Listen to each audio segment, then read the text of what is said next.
Your gut says Miami is going to win, and you should take the over. Your gut also said your NFT selfies would only go up in value. They didn't. But your head is on SportsGrid and knows the QB is in concussion protocol. The backup has a 45 QBR against the zone coverage. The New York D has the most sacks in the league. So yeah, trust your head. It's smarter to be on SportsGrid. You want me to solve all this tush-push and fourth down malarkey that goes on with the officials? Here's a crazy idea. Get rid of the worst rule in the NFL, and that is forward progress. How about this? Where I knock your ass on the ground is where the ball goes, period. Let's end this whole conversation. Like, if I drop you back 4 yards, then you lost 4 yards. If we get rid of forward progress, this tush-push and everything else is taken care of. Where I put your tail on the ground is where the ball goes, end of conversation. It's the dumbest rule and the most arbitrary rule. The only thing that is a worse call in the NFL than forward progress is the punt that goes out of bounds when you watch the official walk down the sideline having absolutely no clue where that ball crossed over. All I can think of is that Price is Right game go do-de-do-de-do, do-de-do-de-do, as he's walking down the sideline, arbitrarily trying to figure out where the ball crossed over because he's got no clue. The Early Line, only on SportsGrid. There is going to be an energy to game time decisions that you will feel night in and night out. We're going to go through every single thing, and I've got a great team behind me that's going to help me get the job done. I want this to be the place that people come to. We are going to hit every single one of those markets that you need to know about. There is not going to be a better place, I promise you, than Game Time Decisions. We will have everything at our disposal, and we will use that to our advantage. I'm Kevin Walsh. Tune into Game Time Decisions from 6 to 8 p.m. Eastern.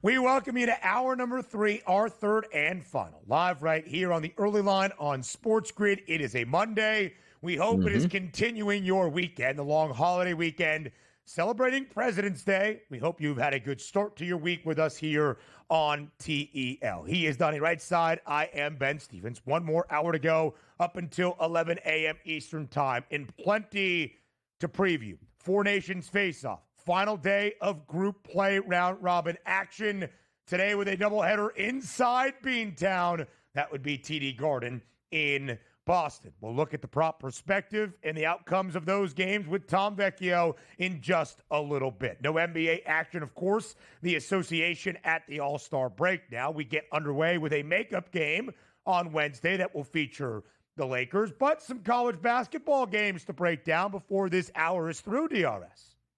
Yeah, how about that? It was like the biggest game of the NBA basketball season, the solo shot on Wednesday night. Congratulations. We'll see if LeBron James actually plays in that one. We got a long way to go and a lot of hot topics to hit, which includes, are people actually buying into hockey, or are we just catching hockey at the right time with not much going along, waiting for March Madness in college basketball, the NBA All-Star break, just showing us nation versus nation, pride and hate on the line. It's great to watch it. It really is. The one thing you can say is, even if you don't like hockey, it is theater, and we like theater.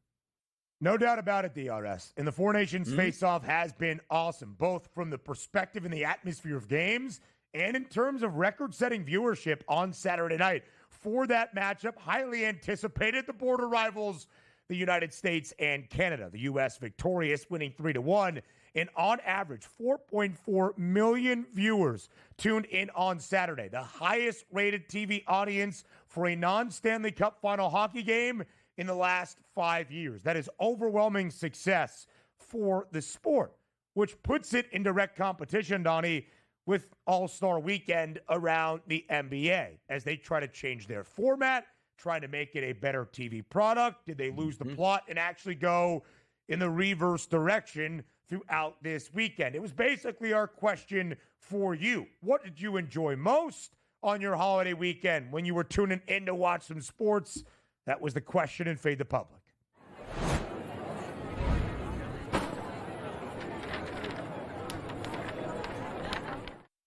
Of course, DRS, also the first full weekend without football. We did have the Pro Bowl games 2 weeks ago, but of course, Super Bowl Sunday just 8 days ago. Yesterday, our first true Sunday outside of the NFL season since early September. So, of all your viewing options this weekend, what caught the eye the most? The Four Nations Face-Off, college basketball, just another great Saturday and Sunday in February, the Daytona 500, or NBA All-Star Weekend. The Four Nations Face-Off, DRS, at SportsGrid on Twitter. Which sporting event did you enjoy the most this weekend?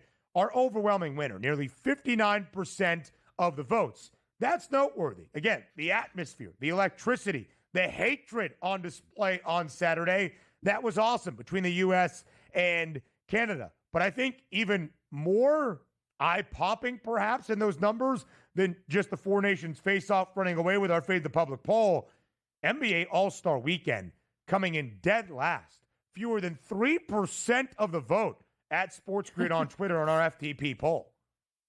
No, and that's not really a surprise at this point. Maybe how low it was because some people are just generally NBA fans. But I think the winner of this poll, Four Nations Face-Off, 59% is right. But by the way, if you would have just said, what was the most interesting thing? Just the face-off of the actual Four Nations game between the Canadians and Team USA. That probably would have led it as well. College basketball was great. The Daytona 500, I don't really partake into it, but it is a big element to our sporting nature per se. But for me, it was simple. It's hockey, which is crazy to say because why? There's a lot of people just hating on the NBA All-Star Weekend overall. But even hate, you get some apathy votes at that point. 2.7% for the NBAs. That's what they enjoyed most. And also, it was All-Star Weekend. Like the Friday, the Saturday, the Sunday. It's supposed to be a monster week where you have fun. And the public is like, yeah, we don't buy any of that anymore, which is incredible.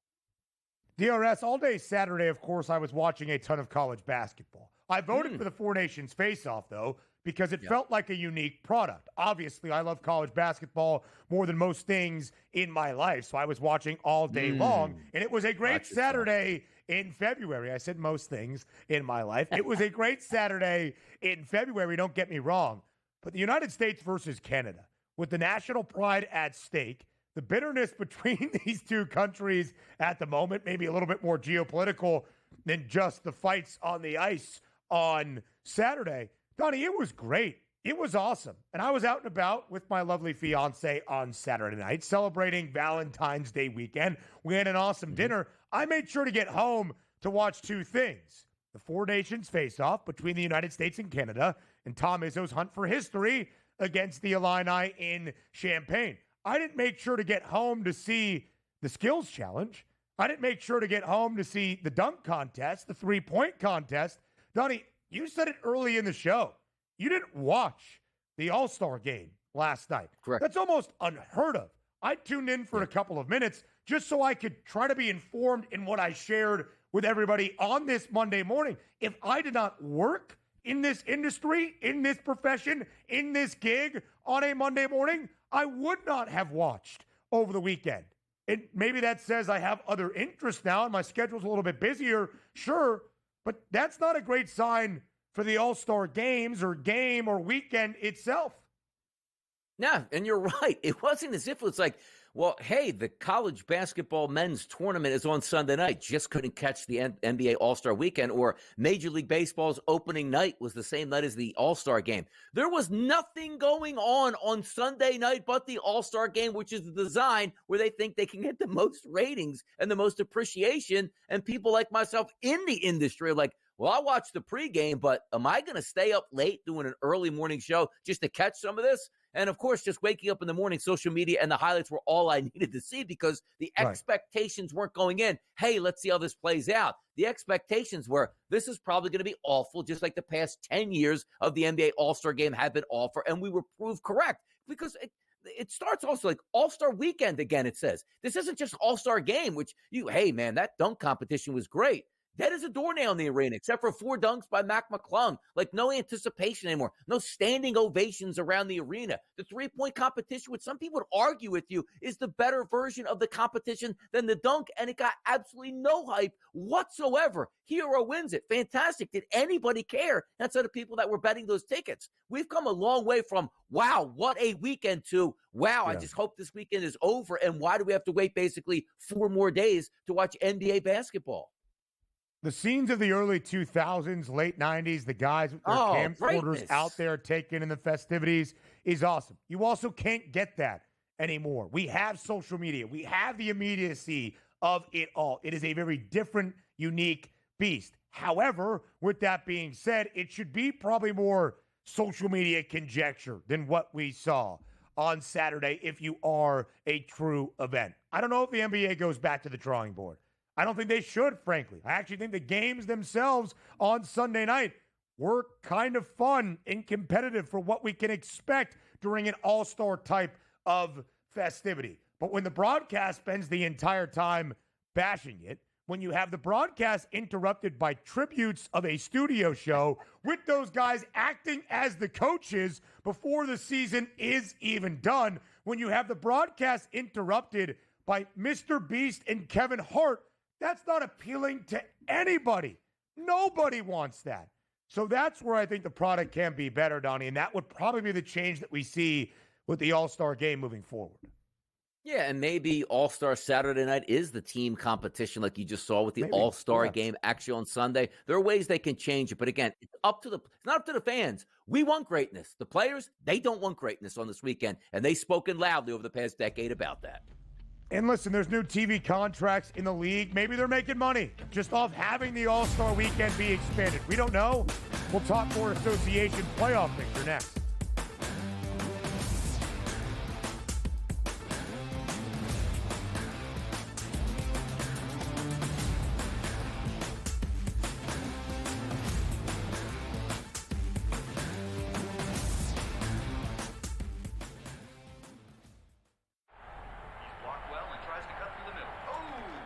Your gut says Miami is going to win, and you should take the over. Your gut also said your NFT selfies would only go up in value. They didn't. But your head is on SportsGrid and knows the QB is in concussion protocol. The backup has a 45 QBR against the zone coverage. The New York D has the most sacks in the league. So yeah, trust your head. It's smarter to be on SportsGrid. Anyone that's been to a sporting event, the atmosphere before a game, I think Game Time Decisions has that same exact atmosphere. This is our arena.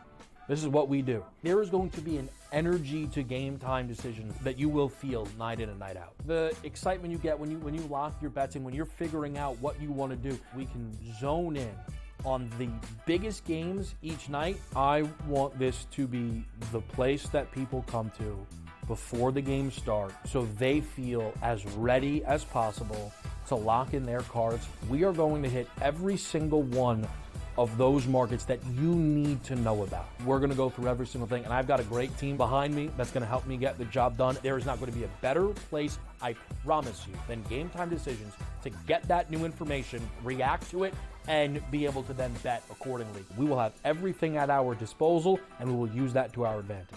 I'm Kevin Walsh. Tune into Game Time Decisions from 6 to 8 p.m. Eastern on SportsGrid. The two guys that can do it all. Too much electricity this morning. This is a good time. We're having a lot of fun. I had to do a triple take. Ka-ching! Why? Because of parity. I didn't mean to offend. Yeah, it's not going to happen. Load management is a dirty word. Let him rip. You know what? Circumstances provide the results. What? How do you do this once? Oh, Donnie, you've got such a good show there. A network that is booming. The Early Line, only on SportsGrid.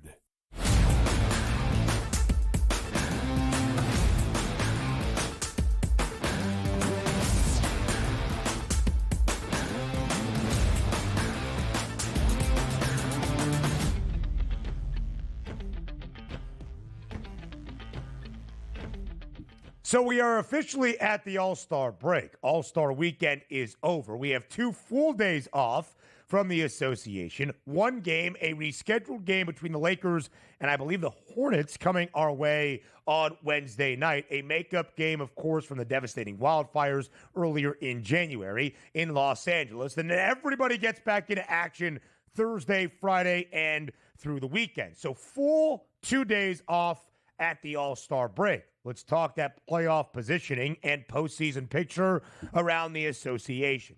Western Conference play-in tournament. DRS, the records of teams trying to battle for a play-in spot out west, a lot better than those we will compare them to in the Eastern Conference on the other side of the break. But here's where it stands right now. A reminder, play-in tournament. Spots 7 through 10 in those Western Conference standings. The T-Wolves, the Mavs, the Kings, and the Warriors. Right now at the All-Star break, Golden State and Sacramento, those Northern California rivals, same exact record, 28 and 27. Both teams a game and a half in front of Phoenix. The Suns trying to battle for that 10th and last spot into the Western Conference play-in tournament. The T-Wolves and the Mavericks separated by just a game. Dallas a game and a half in front of either the Kings or the Dubs for that distinction. And again, the format, 7 plays 8, 9 plays 10. The winner of 7-8, they're in as the 7 seed. The loser of that game plays the winner of the 9-10 matchup. Whoever wins that one will be the 8th and final team in the true Western Conference postseason. Donnie, you see the records, you see the odds. Play-in odds on the right, play-off odds on the left. How do you make sense of it? I'll tell you what is interesting. We're going to get to the Eastern Conference in just a moment. The Western Conference, though, even though there's a runaway up top, let's just say with OKC, an 8-game lead over the second-place team right now, currently would be the Memphis Grizzlies. 7, 8, 9, 10, and 11, that is intriguing stuff. Because if you hit that cutoff, the Clippers, we figure they're going to be in, but they're only one game out of falling back into the playoff spot. The Timberwolves have a lot of talent on the basketball team. The Dallas Mavericks, if they get AD back sooner than later, still a formidable opponent to make the playoffs, at least the playing round. The Kings have a lot of talent, and then there's the veteran-laden Golden State Warriors, and just off the cuff, we take a look at the Phoenix Suns and also the San Antonio Spurs. So we're going to have a fun ride between, let's just say, 7 and that 12 spot the rest of the way we go. But if you're saying, Donnie, who can make it in there? Who's a lock? Obviously, looking at some of those playoff pricing with the T-Wolves, the expectations coming into the season, even though they traded Karl-Anthony Towns for Julius Randle, still extremely high. I do think they get in, so they benefit from that minus 550 price point. But for me, the Dallas Mavericks, I don't know when AD is coming back, and also, how healthy is he going to be when he comes back? Is he just going to get injured once again? Because understand this, when they made the trade for Luka Doncic, it was Doncic that was on the injured reserve technically at that point, waiting to come back in. But Anthony Davis still battling that abdominal injury, which, again, made it worse once he got there after a monster half. But for me, I don't want to give up on the Phoenix Suns. You see the price points there, plus 410, plus 130. Like, I understand how bad they are, but you're just looking for flyers at the price points. As we like to say about as handicappers, it's not plus 100 for everybody to get into the playoffs. But that number here, if they can get it together with that talent, why can't they beat the Kings, Mavericks, T-Wolves, or let's just say Golden State Warriors enough to get into that top 10 and then win a game or two once they're there on full rest if they're healthy with Kevin Durant, Bradley Beal, and Booker? Like, so when I look at that, I still can't quit the Phoenix Suns when I see those price points. And I think plus 130, frankly, would be a better bet because, Donnie, they're a game and a half behind Sacramento and Golden State for a play-in spot. One of the difficult things is if you fall in the 9-10 range, you've got to win 2 games to be a playoff team, and those aren't going to be exactly slouches that you are playing if it is the T-Wolves or the Mavericks. Part of the numbers also bake in the opportunity. You see Minnesota's price at minus 550. Minus 550 to be a playoff team, and yet just minus 120 to be a play-in tournament team. One of the reasons is the T-Wolves only trail the Clippers right now by a game for just being the 6th seed in the Western Conference, not having to worry about the play-in tournament and just being a playoff team from the very start. The odds not as optimistic, though, DRS, for Dallas. The strongest price to be a play-in tournament team, to stay in the range of 7 through 10. But once they're there, to win a game, maybe having to win 2, plus 118 to see the actual postseason, that strikes my curiosity. To me, that's a number that says not, Anthony Davis is there. The Mavericks lost the trade with Luka Doncic. They're still not a very good team. That's, to me, saying without Anthony Davis in the interim, can the Mavericks stay in the 7 to 8 spot? And if they get Anthony Davis back, are they going to be a team that you favor to win a play-in tournament game? That's a very intriguing distinction. Heavily favored to be a play-in tournament team, but not necessarily looked at as optimistically to win a game, maybe two, in the play-in tournament to see the actual playoffs. Yeah, and hanging in that spot, too, because who's to say, let's just say Anthony Davis comes back sooner than later and they're a decent basketball team. Why can't they move up and take the actual 6th spot and not even fall in to that wild card stage that we have between 7 and 10? But also understanding this as well, it could go the opposite direction. Anthony Davis doesn't heal, and it's not like you have a lot of room to wiggle. You're a game and a half back from both Sacramento and Golden State from falling to the 9 and 10, and then you have the 3-game lead over the Phoenix Suns at this point, which is so fun to talk about, that sort of sprint after the All-Star break. It's going to matter who's healthy and who's not. So until we get that definitive answer on Anthony Davis when he's back and ready, let's just say Benny misses one more week of play, which would be 2 more games, and they split those and go 1-1, and he's back. You're now sitting in the driver's seat at that point here, figuring that if he is healthy the rest of the way, how good a player and how dominant he can be. Because it's not as if he came over like, hey, man, that first half, he had 2 points, 2 rebounds, 5 fouls, and then got injured early in the second half. No, he was going to put on a show as one of the best games we've seen all season long in an NBA uniform, is how charged up he was to be the focal point of that offense on the Mavericks. So I could see the love for the Mavericks at this point, because if they do get some health benefits, it's still a quality team around Kyrie Irving and Anthony Davis. The adductor strain, again, in his debut in Dallas. They estimated it around a few weeks, maybe closer to a month. We have been just over a week from last Saturday in his debut with the Mavs, where the Clippers stand in the 6th spot, in the Suns at the 11th spot. Those 6 teams separated by just 5 games. It might not seem like a ton, but again, we don't have a full second half. There's about 25, 26, 27 games remaining for most teams around the NBA. To the Eastern Conference next.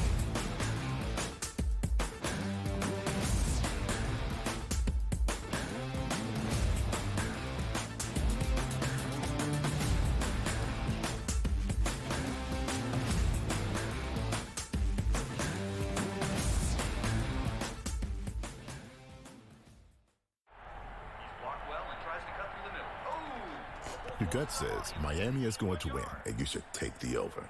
Your gut also said your NFT selfies would only go up in value. They didn't. But your head is on SportsGrid and knows the QB is in concussion protocol. The backup has a 45 QBR against the zone coverage. The New York D has the most sacks in the league. So yeah, trust your head. It's smarter to be on SportsGrid. You want me to solve all this tush-push and 4th down malarkey that goes on with the officials? Here's a crazy idea. Get rid of the worst rule in the NFL, and that is forward progress. How about this? Where I knock your ass in the ground is where the ball goes, period. Let's end this whole conversation.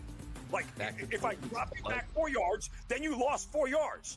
If we get rid of forward progress, this tush-push and everything else is taken care of. Where I put your tail on the ground is where the ball goes. End of conversation. It's the dumbest rule and the most arbitrary rule. The only thing that is a worse call in the NFL than forward progress is the punt that goes out of bounds when you watch the official walk down the sideline having absolutely no clue where that ball crossed over.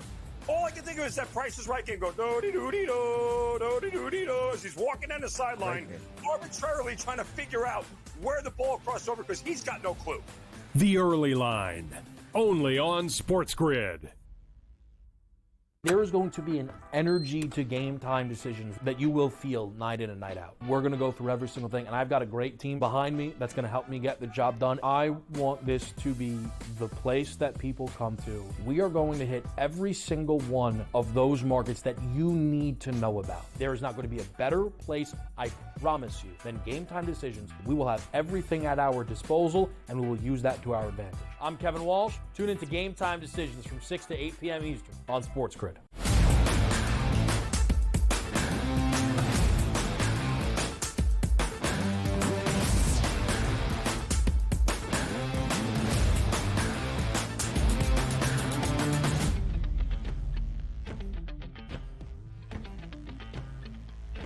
So we started in the Western Conference. Now the play-in tournament examination out east during the All-Star break here around the association. Donnie, unlike the Western Conference, where all four teams currently, 7 through 10, have a winning record in the play-in tournament positions, in the Eastern Conference, all four teams, 7 through 10, are at least 2 games sub 500 or worse. The Magic, the Hawks, the Heat, and the Bulls. And there's some pretty large distinctions between these four teams. Just a half game separates the Magic and the Hawks in the 7-8 split. The Heat and the Hawks, same overall 3 games below 500, different amount of games played, so they're good there.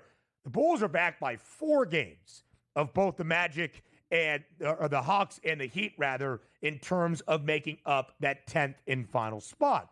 And notice the Philadelphia 76ers, who entered the season with the third best price to win the Eastern Conference, a game and a half out of the play-in tournament. And it should be noted, you will see the Detroit Pistons in the 6th spot in the Eastern Conference, 3 games above 500. That's a 2.5 game advantage for Detroit in front of Orlando. Donnie, as you look at those numbers for the Eastern Conference play-in tournament and the teams battling for those spots at the moment, what stands out most? A lot of junk. It really is a lot of junk in there. Magic, decent ball club, under 500. Atlanta, decent ball club, under. The list goes on and on. We just talked about how that Western Conference, where you're looking at, hey, you know, if this team can make a play, they got superstar players. We're not finding that here. But the most interesting one, probably by far, is a team just on the cut line, the Philadelphia 76ers in the 11th spot, because you see the record. 20 and 34, disastrous here. Have they messed around with a lot of injuries in the first half? Yes, they have. But also understand this. Recognize what your season has actually become. If you tell me right now, for the remaining parts of the season, Embiid, Paul George, and Tyrese Maxey, other than load management games, will be healthy and available on a night-to-night basis, there's no reason to believe that they won't wind up at least in the play-in round anywhere between 7 to 10. But when you look at that price point where it's minus 270 to play, like, yeah, they just need to win a few games and they'll get in there. They're talented enough to do that. But when there's the time that Daryl Morey says, you know what, this season is lost. We're expected to look longer term here. Didn't work this year with Paul George. Maybe he was banged up a little bit too much. A full offseason being in the city will help him and Joel Embiid to get a full knee surgery where he can come back completely healthy by training camp. No Olympics in the summer, no extra wear and tear. And no, Joel Embiid needs knee surgery. We're going to wait until hopefully get into the play-in round and get knocked out quickly. Because if they don't make that decision and if he's healthy enough, reason to believe they could make it into the playoffs because they can win a play-in game or maybe 2 against the Magic, Hawk, Heat, or Bulls. We're not talking about the Bucks fully gassed up with Giannis Antetokounmpo, who they would have to knock out before they got to the playoffs here. So that does make sense, but it's just too much of the unknown. Because what have the Sixers shown us this year, Ben? They're a bad basketball team with or without Joel Embiid, hoping that he actually got rested and ready on the All-Star break to take on the second half sprint at this point. The Miami Heat, somewhat talented, the Hawks, there's not a lot to love. So I would just be hunting probably, Ben, the best price points and just let them sit where they fall. And I think the best price point, weirdly enough, is the Sixers at plus 265 to be a playoff team. Donnie, you're right. If the Sixers lose a few more games immediately out of the All-Star break and say, you know what, doesn't matter, we're not even going to go for the 10th spot because who cares? If we win 2 games of the play-in tournament to be the 8th seed in the playoffs and get our hands or our butts stomped by the Cleveland Cavaliers come the postseason. Would it be a quitter mentality? Perhaps. But it's just the reality of where things are right now in the NBA. And we're putting a lot of belief in a Philly team that you have no idea who is showing up night in, night out. And even when they do, what is the level of their performance, even if every guy is healthy and in the active roster? They are 20 and 34, the 76ers. They are 14 games below 500, and yet, because of how bad some of those play-in tournament teams are out east, they're only a game and a half out. And you see them minus 270 to be a play-in tourney team, expected to factor in, but plus 265 to be a playoff team. I would take the Sixers, and I guarantee you Philadelphia would be a favorite against any of those teams in a play-in tournament game, at least by a couple of points, I would say, on the spread if at full strength. So to me, there is some value. By the way, the NBA officially adopted the play-in tournament starting the 2022-23 season. The Atlanta Hawks are going to be a play-in tournament team, more than likely, in all 3 of those years, and they've really done it for the last 4 years as well. Very comfortable in those spots, as are the Heat and the Bulls. We'll see how it all plays out. Not exactly the prettiest picture when you stare at those play-in tournament teams and the associated records. TV Tom Vecchio next.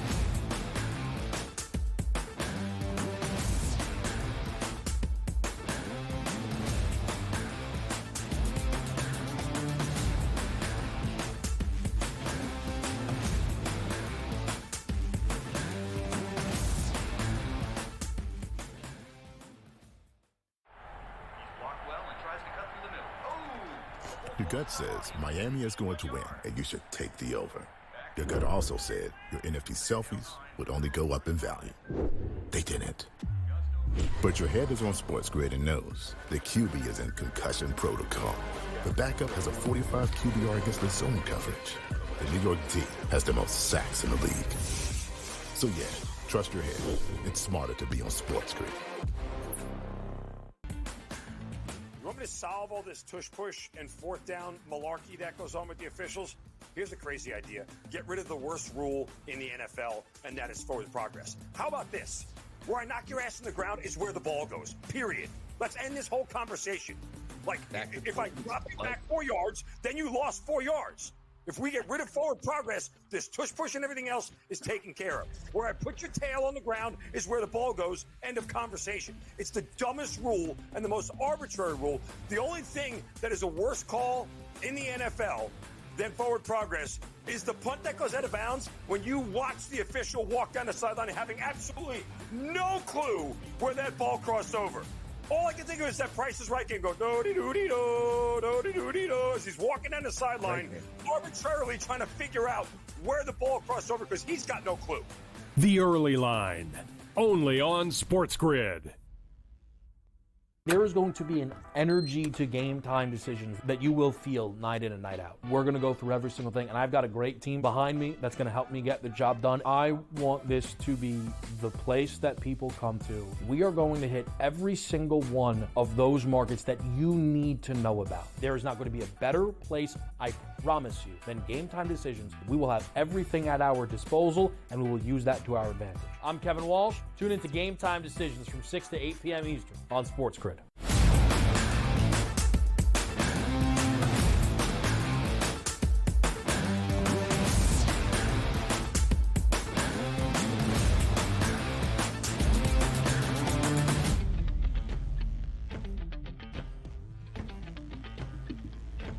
TV Tom Vecchio for a prop perspective on this Monday, the final day of the round robin of the Four Nations face-off, but a change in location.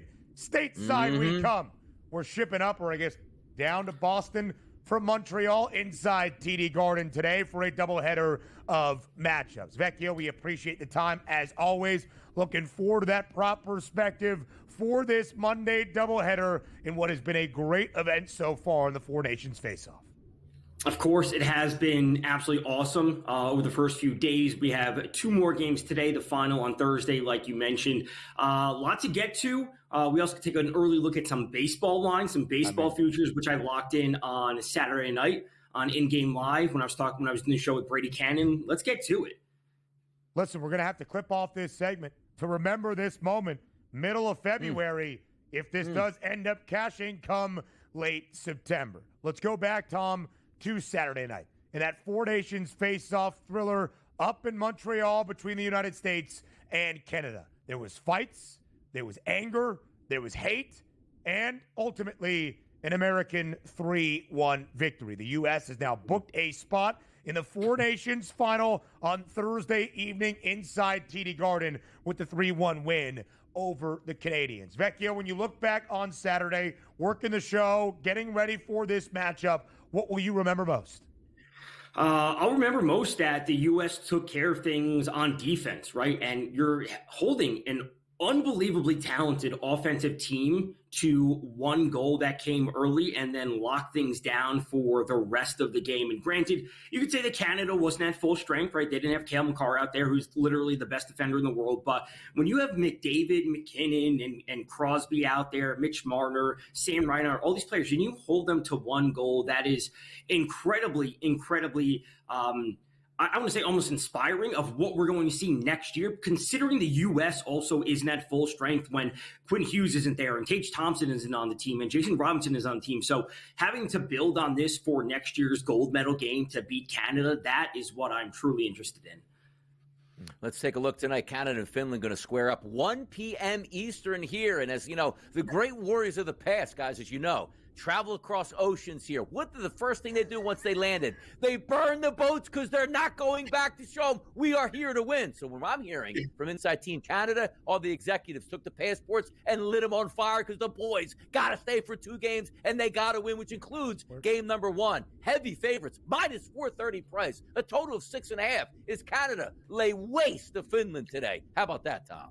I really do think they come away with this win, and a lot of these numbers were moving in game on no pun intended for in game live when I was doing it on Saturday when Canada was on the path to losing. They ended up losing the game when final, and we saw some of these numbers shift. And when it comes to looking at how Canada needs to win by 2 goals, they need to take care of this because they went to overtime versus Sweden, so they're not getting 3 points there. They lost to the U.S. If they go to overtime again, they are putting themselves at a massive disadvantage when it comes to potentially advancing to the finals. Obviously, the U.S. plays later, they play Sweden, whatever the points may be. That's what it is. I think the play would be Canada minus 1.5, which I spoke about on Saturday night. That line has shifted dramatically. It was minus 120. It's last time I saw it was minus 150, minus 160 for minus 1.5 on the puck line. So Canada needs to come away with a big performance today. Canada wins in regulation. They go to the title game on Thursday night for the rematch against the United States now on U.S. soil. Maybe DRS, they won't need passports, even a return back to the Great White North very soon. But I did like the inspired conqueror type of analogy you had right there. So that's what's at stake. Canada, Finland, winner in regulation, they advance to the final. If the game goes to overtime, a small crack opens up for the Swedes. Sweden could advance with a regulation win against the United States. So let's get to the nightcap in Boston. Trying to continue the fervor and the atmosphere from Saturday night. The Americans back home and still a favorite, Tom, against Team Sweden. Not nearly as drastic of a favorite as we have seen in a variety of spots. Do you think the numbers are taking in the stakes into account?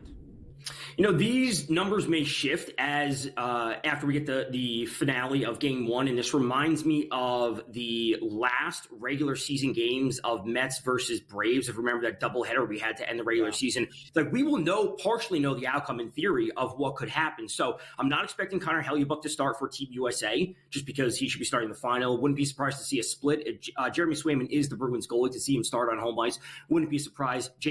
Get Jake Ottinger in there as well. So I wouldn't be surprised to see the U.S. drop and we see Sweden become a little bit closer to even not Sweden become the favorite, but that number just moves after we get the conclusion of that first game. So I like Austin Matthews to score. I do like the over in this game. A part of me wants to see Austin Matthews score just because he plays for the Toronto Maple Leafs, and to see the TD Garden have to cheer for him would be awesome, just as we saw Brad Marchand score at the Bell Center, a player that is hated by Montreal Canadiens fans. To see them have to cheer for Brad Marchand was awesome. So I want to see much of the same with Austin Matthews scoring. And then I forgot to mention for that first game would be Sidney Crosby over 2.5 shots on goal. This is one of the theories that Adam, Dave, and I had on the football shows throughout the season. Is sometimes we're not sure who's going to be seeing the lion's share of the yards when it comes to receiving. So you could play over Crosby, McKinnon, and McDavid, and you're really just hoping that 2 out of the 3 hit, considering that they are in a must-win. And if at least 2 of the 3 hit, you are coming away net positive. So it's kind of the approach I'm taking. I'm not sure who it's going to be today for Canada, but I do like Crosby. Tom, let's find out who it's going to be for the tournament itself with the FanDuel Sportsbook here. Taking a look at the winner here for the futures, Team USA, who was a plus money price, now shifted to minus 150 because they've already found their way into the final. Canada, plus 160, Finland, 13-1, and Sweden, 42-1. Any buy-in points at this point is Canada at plus 160 now have value for you. You could take the plus 160, and that's kind of a roundabout way. Instead of taking their money line today, which is minus 400, minus 460, whatever it is, you can take their tournament outright, and it's kind of getting them on the money line today. So I wouldn't mind that, but I'm not betting on Canada to win. I can never do that. Very true, Tom Vecchio. Very well said. It would be interesting, though, Tom, assuming that is the matchup. The United States was a slight underdog, if I am correct, basically a moneyline pick'em price for Saturday's game in Montreal. What exactly would that favorite price be for the U.S. on Thursday in Boston? You would think if it is the United States versus Canada come Thursday night for the title in the Four Nations face-off, it's probably closer to a pick'em on the moneyline as well? Yeah, so the U.S. shifted to minus 120 on the money line, slight favorite after Cale Makar got ruled out on Saturday leading into the game. So it wouldn't be a surprise if it's a little bit closer, even assuming that Cale Makar does play this afternoon. Interesting stuff overall there. So, yeah, we have a lot to be desired in this. But how about a face-off MVP here for us? Like Hellebuyck, plus 280, McDavid, plus 480. Which way is the value looking for you here, Tom? It might be Hellebuyck as the easy answer, but Jake Gensel has a couple goals already. And if he adds a goal in that gold medal, or not gold medal game, but if he adds a goal in the final, that could really push him over, especially if, they win the game 3-2, 4-2, like Hellebuyck doesn't have a shutout performance. He does give up a few goals. And a winning goal obviously would be that. So I do like Gensel, plus 650. I think that's a fair price on his value. The pride of Omaha, Nebraska, Jake Gensel. I like that look as well. A lot of America, Canada talk. America's pastime up in the Great White North, because Vecchio doesn't just provide the prop perspective. He is the home run prop king, and that even comes calling his shot before a Major League Baseball season begins. Vecchio in the 2025 campaign, who's leading the bigs in the long ball this year? So this is something I discussed on Saturday night on In Game Live with Brady Cannon, and we were looking at these props, season-long props to lead the league in home runs, and Vladimir Guerrero Jr. is at 45-1, or was at 45-1, has moved to 40-1. Brady, who's out in Vegas, told me that the Circus Sportsbook, an amazingly sharp sportsbook, had him at 27-1. So I'm just buying in, at least on some of that differential. If I can get Vladdy at 45-1, I love the fact that he has this contract negotiation held up in the air. He's not getting an extension. His underlying metrics are fantastic. The problem for Vladdy is he's not generating fly balls. His hard contact rate is still over 40%. His fly ball rate last year was 33%. He can fix the fly ball rate mechanically. As long as he still has that underlying power, he still has a strong barrel rate, which was the highest last year at 13.7%, which was the highest since 2021. So he has the underlying metrics. He just needs the fly balls. Down to the bell, Tom Vecchio. We appreciate it always. College basketball next.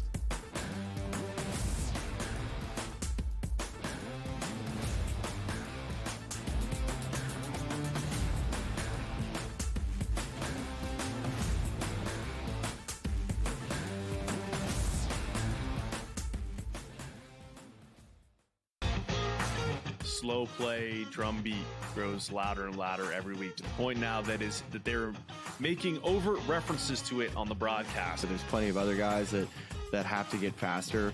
Tom definitely is more deliberate in his conversations, always has been since he's been on tour. I just think about Joe Scavern, when those two started working together, how their conversations always seem to just keep on going and going. The Smiley Show, only on SportsGrid.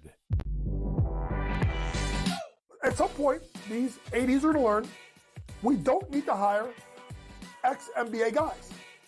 I need guys with college experience who's gone out and recruited, who knows how to develop talent. NBA guys with no college experience don't work in college basketball. I understand they run NBA-style offenses, but it doesn't mean they can run college programs.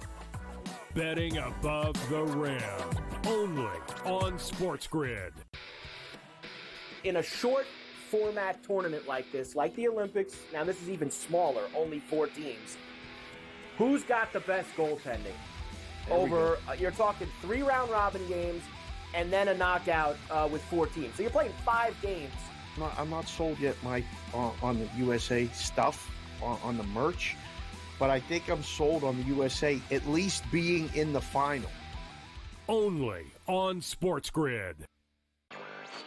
Patino himself, in a clip that we just played, said basically the stats are not backing up the team's wins. St. John's is offensive glass. That's where a lot of opportunities for St. John's came from.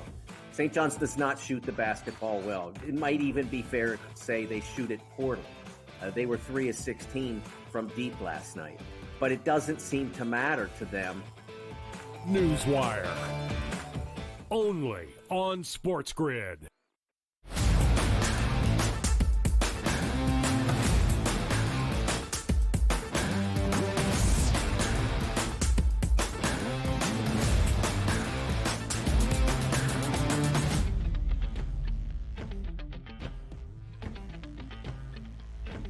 When you have so much good action on a Saturday and Sunday in college basketball, it drops off just ever so slightly on a Monday, but still some very noteworthy games on a big Monday around college hoops. DRS, let's start with the number 3 team in the nation.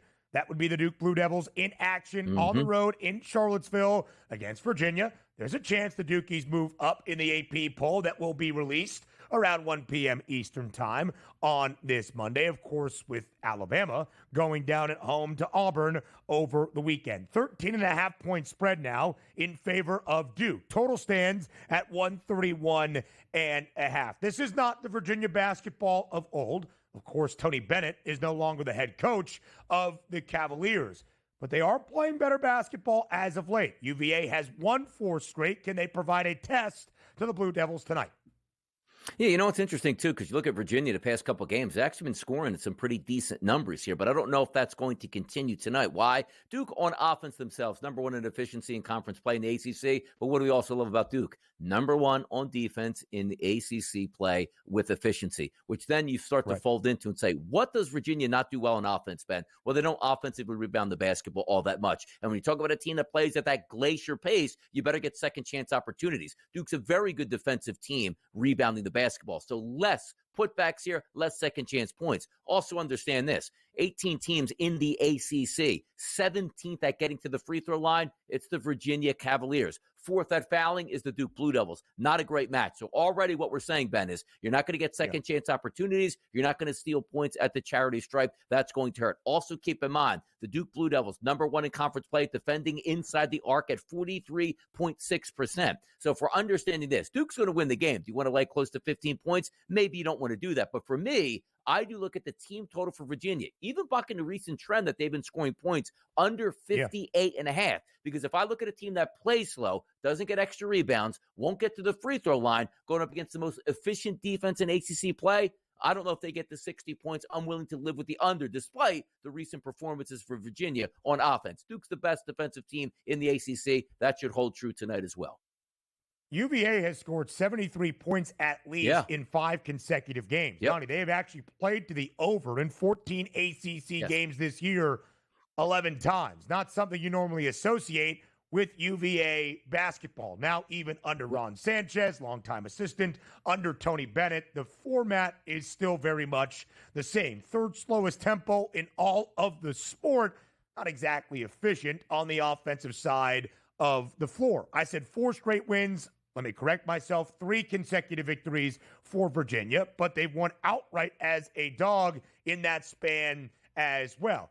Duke, in terms of ACC play, 14-1 straight up, 9-6, Donnie, against the number. And that's because the numbers are often ridiculously double-digit priced spreads. Duke's average margin of victory in ACC games, 19.9 points per game. They can certainly win this one by double digits, even on the road. I do think the total for the game overall is a little bit shy, because if Virginia flirts with 60, Donnie, and even barely stays under that number, and the odds track in terms of the spread, and Duke is going to win by double digits or cover as a 13.5-point favorite, they're into the low 70s. Over 131.5 is a way that I would look. UVA going over so often, Donnie, not because it's 155 and we're seeing high-scoring affairs, but because those totals are so minimal to begin. Arizona at home over the weekend, top 15 tilt, hosting Houston. The Cougs, an ever so slight favorite in Tucson. They won that game and covered 62-58, but a hard-fought bout. Arizona now on the road with a quick turnaround, heading to Waco tonight. Basically a pick 'em here, DRS, for Arizona visiting Baylor. How do you see this game playing out between the Wildcats and the Bears?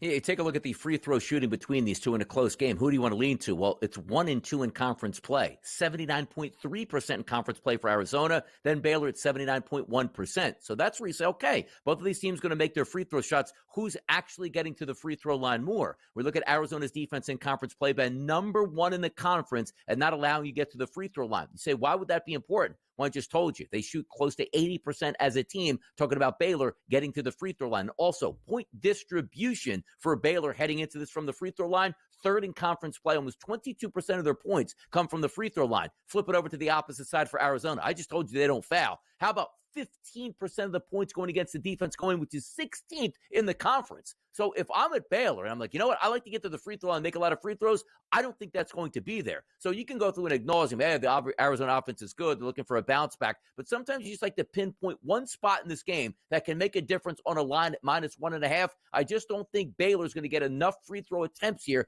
to use that 80% to their advantage, and maybe Arizona uses that in their favor. I'll take the slight upset just based on the number at +1.5 with Arizona.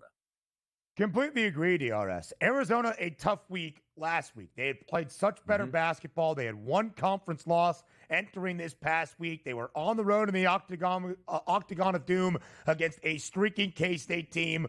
Lost that game by 3. At home, hoping to bounce back in Tucson against maybe the best team in the sport, but certainly the best team in the Big 12, that being Houston. They suffered a close 4-point loss. 2 losses by a grand total of 7 points. Baylor's good this year under Scott Drew.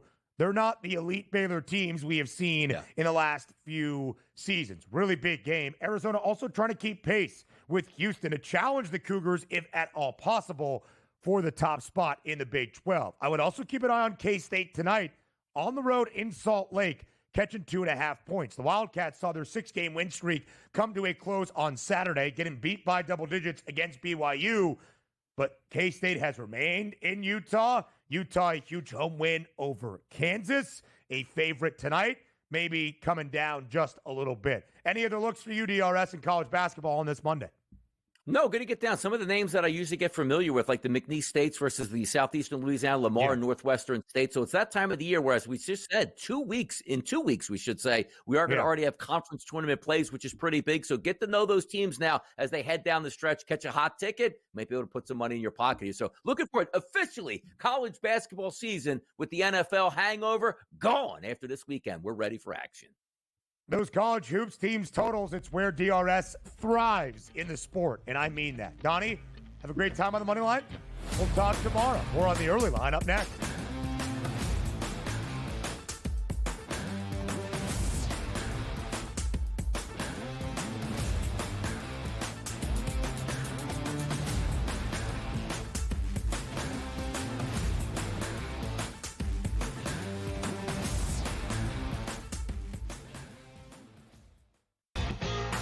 Slow play drum beat grows louder and louder every week, to the point now that they're making overt references to it on the broadcast. So there's plenty of other guys that have to get faster. Tom definitely is more deliberate in his conversations, always has been since he's been on tour. I just think about Joe Scoverin, when those two started working together, how their conversations always seem to just keep on going and going. The Smiley Show, only on SportsGrid. At some point, these ADs are going to learn we don't need to hire ex-NBA guys. I need guys with college experience who's gone out and recruited, who know how to develop talent. NBA guys with no college experience don't work in college basketball. I understand they run NBA-style offenses, but it doesn't mean they can run college programs. Betting above the rim, only on SportsGrid. In a short format tournament like this, like the Olympics, now this is even smaller, only 4 teams. Who's got the best goaltending? Over, you're talking 3 round robin games and then a knockout with 4 teams. So you're playing 5 games. I'm not sold yet, Mike, on the USA stuff, on the merch, but I think I'm sold on the USA at least being in the final. Only on SportsGrid. 20-34. They are 14 games below 500. Any given night, You have no idea who is going to play for Philadelphia. Embiid has missed so many more games than he has actually played this year. I will not bet on the Ravens to win the Super Bowl. I will not bet on the Ravens to win the Super Bowl. I will not bet on the Ravens because for the last 4 years now, I do it every year, and I want to hit myself in the head with a bat. The Early Line.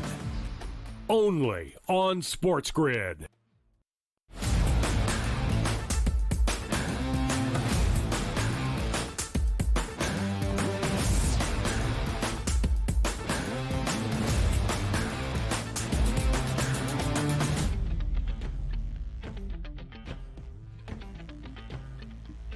Live right here on the Early Line, starting off a new week, but rounding out our 3 hours together on this Monday. Hope you have enjoyed today's show, your long holiday weekend. If you're back in the fold tomorrow, of course, we'll be here on a Tuesday starting at 8 a.m. Eastern. On Saturday, a big weekend of college basketball, but made even slightly bigger, although it doesn't have a ton of meaning outside of peeling back the curtain and getting a sense of how the NCAA Tournament Selection Committee is viewing this season in college hoops. The early bracket preview, as the committee chair, Bubba Cunningham, who is the AD at North Carolina, reveals how the committee is seeing this season in college basketball in the top 16 overall seeds at this moment. 4 teams on the top 4 seed lines, all 4 ones, all 4 twos, all 4 threes, and all 4 fours. Now fewer than 4 weeks away from Selection Sunday. Here is how it broke down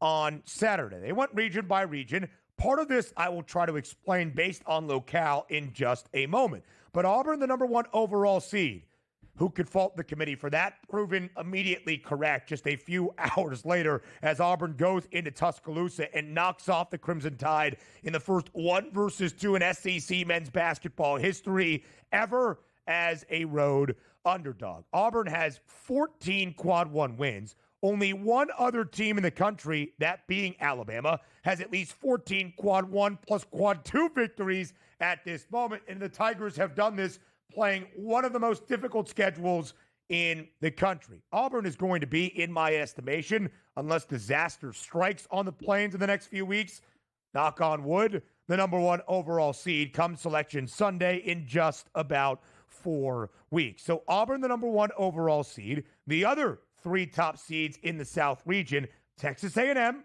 Wisconsin as the 3, Texas Tech as the 4. Alabama, Purdue, Iowa State, and Kansas in a loaded Midwest top 4 at this moment. The West, Florida, the final 1 seed, which means Houston would be the top overall 2 seed. Kentucky and Michigan, Duke, Tennessee, Arizona, and St. John's. Those top 4 teams out east. Now, Bubba Cunningham, again, the selection committee chair, was asked about this on Saturday.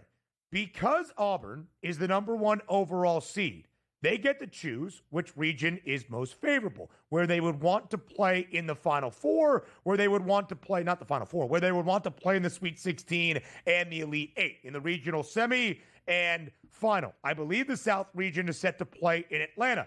Of course, Auburn wants to play there. But with so many top-heavy SEC teams in this bracket reveal, 3 of the 4 teams on the 1 line, as you tally it up, 7 overall, or 6 overall rather, top teams here overall in the top 16. You have 6 of the top 16, nearly half from the SEC. There are going to be some favorable spots for those other teams. For instance, the East Regional this year, the semifinal and final matchup, the Elite 8 and Sweet 16, that's in Newark, New Jersey. That would be pretty fun for St. John's if they were to get to that point.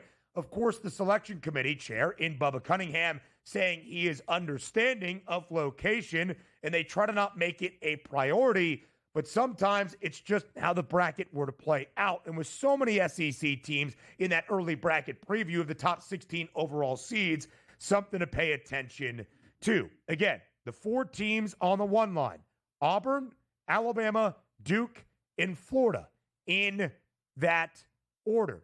Florida being the last team on the 1 line is notable. And I believe here, if I can try to find it, I'm not sure the odds are out. I know over the weekend at times there were odds to be a 1 seed in the NCAA tournament, and Florida had a juicy plus 650 price. I would keep an eye on the Gators if that market becomes available again.